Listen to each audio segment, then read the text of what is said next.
were talking about when you got into acting, and your first film role was in Groundhog Day, right? Yeah, that's how. Well, it was how I got my SAG card. Yeah, yeah. Yeah, and you had the omelet. Can you describe? You had to eat. Didn't? Oh well, I was in the diner. Yeah, anybody who's in the diner has to be in every scene in the diner all the time. So, but it was great for me because that means I got to sit there and like watch Bill Murray act all day long, and Chris Elliott and Andy McDowell. I mean, it was like a dream come true. I didn't really have to do anything. But yeah, you would eat the same breakfast and. But it was all right. It was great. They took over this little town in Illinois, Woodstock, Illinois, and they put fake snow everywhere because it was actually shot. It wasn't shot in the wintertime. It was shot. I don't know. There wasn't any snow, so they covered this whole town with fake snow and people walking around with winter coats on when it was like 60 degrees. It was a very surreal experience.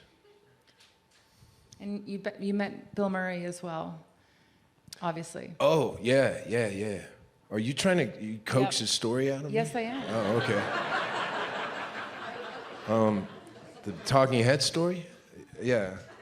Do you guys know the Talking Head story? There's the Michael Shannon. No one knows. You've told No, it, it's no one just knows.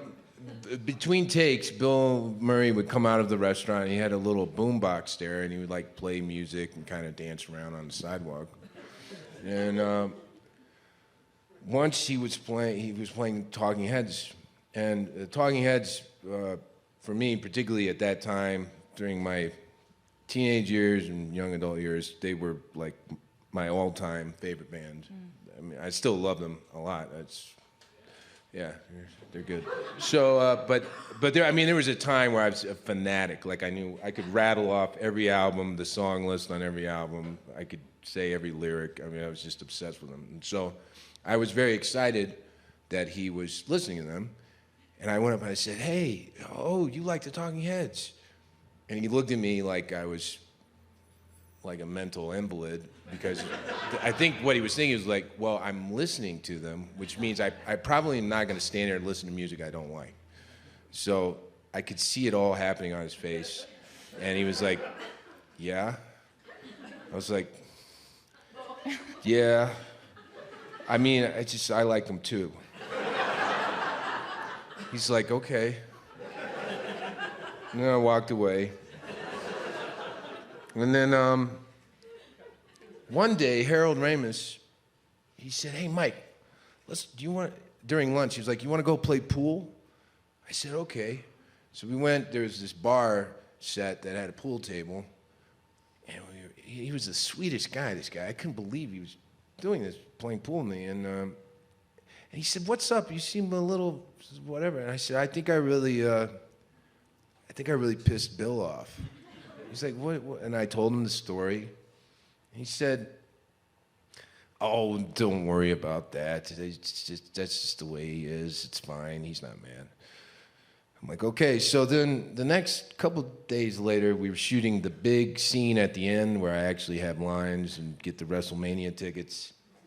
And we were doing a rehearsal. The entire room was filled with extras. All the other cast was there. There was like hundreds of people in there. And Harold's like, "Okay, we're just gonna do it. We're gonna go around the room. We're gonna do everybody's little bit." So we're doing this rehearsal, and then he comes up to me, and he says, "Oh, wait a minute. Bill, do you want to say something to Michael?" And I was just like, "Oh my God." And Bill's like, "Yeah, Mike, I wasn't mad at you. Don't worry about it, kid." And I'm like, "Oh no. This is so embarrassing." And that's... Does it still embarrass? It's a great... it's still embarrassing. I'm still embarrassed. All right, so let's move to Rebecca at this juncture. It's okay. Thanks for opening up that wound. That's investigative journalism right there. Get to the heart of the matter. Yeah.